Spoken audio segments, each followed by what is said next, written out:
So you want your first pull-up, but you don't know where to start. For most true beginners, the pull-up can serve as like a huge milestone for upper body strength and fitness, and honestly, it can seem almost incomprehensible to do when you first start your fitness journey. I know as a coach, it's possibly one of the most fulfilling movements to watch clients do under their own power for the first time, and that's the inspiration for this video. We're gonna take you from no pull-ups to a single pull-up and then multiple pull-ups with a 4-week progressive program. So now, let's get into it. So now let's cover some of the keys to this program before we dive in. Number one is that this program is intended to be a supplement to what you're already doing. I don't want you to stop everything you're doing to just do this program. Add it in where you see it most fit. If you want to add it in before your normal workout while you have the most energy, do so. Just make sure you're not performing these workouts when you're already dead tired. You're not gonna get the full benefit if you do so. We're gonna have 5 different exercises we're gonna perform throughout the 4 weeks. These exercises include the dumbbell row, the inverted row, the pull-up with the pause at the top, the eccentric pull-up, and then the band-assisted pull-up. Now, these will all have slight variations in between each week based on the intensity we're going for, but those are gonna be the 5 exercises we're gonna work with. In week 1, we're gonna train twice a week. In weeks 2, 3, and 4, we will train 3 times a week. In terms of overall time allotment for these workouts, they should last no longer than 15 to 20 minutes, so you can get them in on your normal workout days and then get along with your day. 2 notes on this program. If at any point you find that a week is just a little bit too intense and you're missing reps or you're missing tempos, repeat that week. There's no shame there. We'll just elongate that to 5 weeks, and it's better to have a strong base and build a strong upper body than to try to rush for a fictional timeline of a 4-week program. Number 2 is if you find that you're missing reps or intensities due to just being overly fatigued from your other workouts, then shift this to before those workouts or do this on days that you're not doing as much upper body training. That'll give you the most benefit for your buck. For the first week's workouts, we are again training twice this week. We're gonna have the same amount of sets and reps on every exercise, and we're gonna perform the same exact day twice. The first movement we're gonna be performing is the dumbbell row. We're performing 4 sets of 10 reps. How do you choose your intensity? I want you to think about leaving 1 to 2 reps left in the tank after every set. The second movement we're gonna perform is the inverted row. Now we're gonna select the height that's in between the pec/nipple area and the belly button. This is obviously a little bit higher than what most people are probably used to, but it's a great variation to learn the movement, but also start building the upper back strength needed for the pull-up. We're gonna perform this inverted row variation for 3 sets of 8 reps. The third movement we're gonna perform is the pull-up with a pause at the top. We're gonna start acclimating ourselves to what it feels like to really hold our weight up on a bar. And for this loading, we are gonna do 3 sets with 3-second pauses at the top. The final movement we are going to perform is the band-assisted pull-up. So this is being used as basically just a way to get more volume and to really learn the movement. So we're gonna set up a band or get to the machine where it assists your pull-up, and we're gonna perform 2 sets of 6 reps.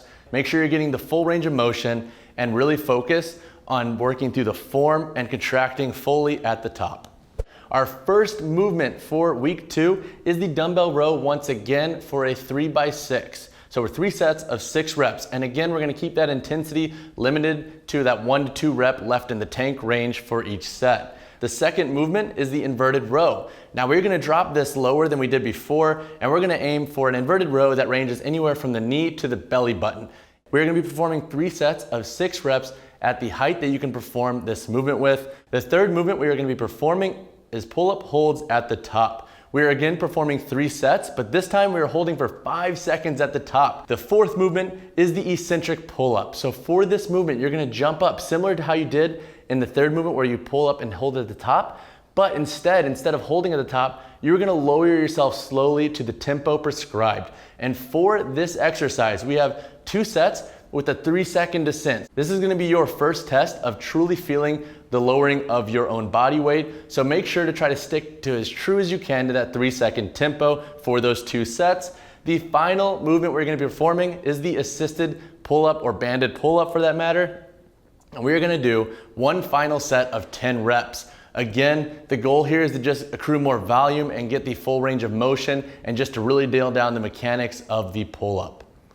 Week 3 is, in my opinion, the toughest week of this 4-week program, so get ready because this one's gonna be a little bit tougher than anything you've done so far. The first exercise we are performing is the dumbbell row, once again, for a 2x6 rep range. So 2 sets, 6 reps. We're sticking to that 1 to 2 rep left in the tank intensity once again. Obviously, these should be a little bit heavier than your previous 2 weeks. The second movement we're gonna be performing is the inverted row once again. We're gonna drop the height down to the knee, and we're only gonna be performing 2 sets of 4 reps, but there's a caveat. We're gonna hold each of those reps for a second at the top. So every rep, you're gonna pull yourself up, hold for a full second, and then lower yourself down into the next rep.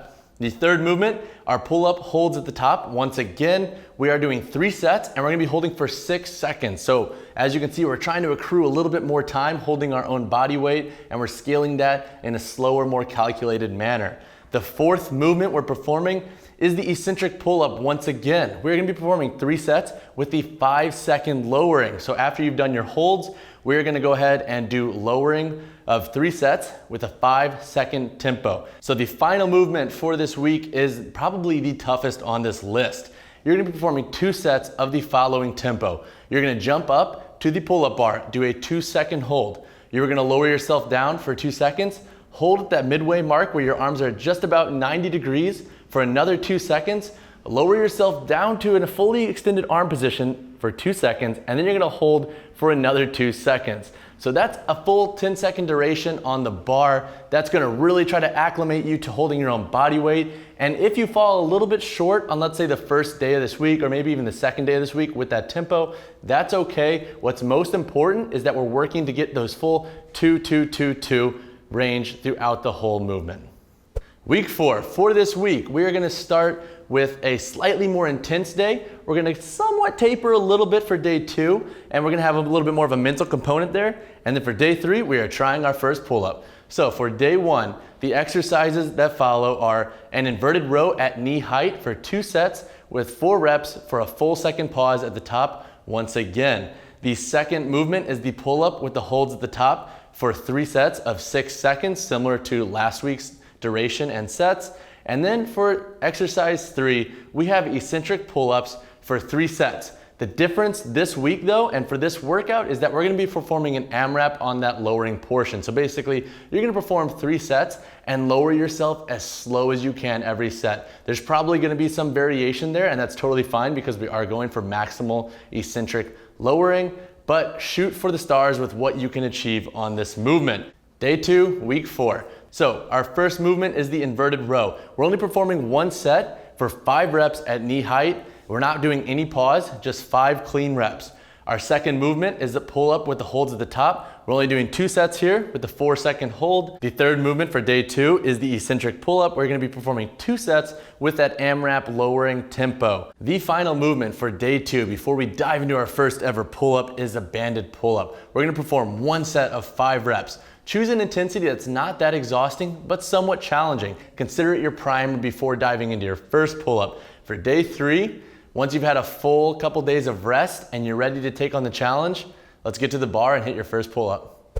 So you nailed your first pull-up, now you want more. You want more reps, you want to connect reps. Where do you go?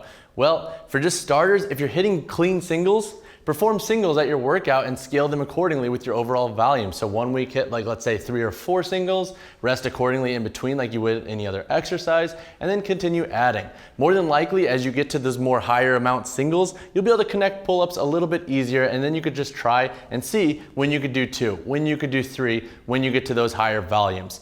Let's say you're missing your pull-ups in very specific areas. So you're missing your lockout, you're having trouble getting your chin above the bar. More than likely, you just need some more upper back and lat strength. Performing accessory movements like the inverted row, like the dumbbell row, the barbell row, the lat pull down are great bets. You can plug those in on your pulling days, your pushing pulling days, or wherever they fit into your program, just like normal exercises you already do. Let's say you're having trouble with just the overall form of the pull-up, holding your weight, keeping your line, then perform more holds, more tempo pull-ups, similar to how we did in the 4-week program. That's a great way to be super specific with the goal, which is AKA in performing better pull-ups, and it's a nice way to keep you on target with maintaining that overall strength you have holding your body. And that wraps up our 4-week beginner pull-up program video. Hopefully you took away something from this video, or even you found success from the program. If you have done either, drop us a comment below. I love reading them and hearing your feedback about the video and just the overall structure of the program. Also, make sure to like the video, drop us a subscribe if you haven't. It seriously helps us out so we can make more videos just like this. Seriously, I have a family, please like this.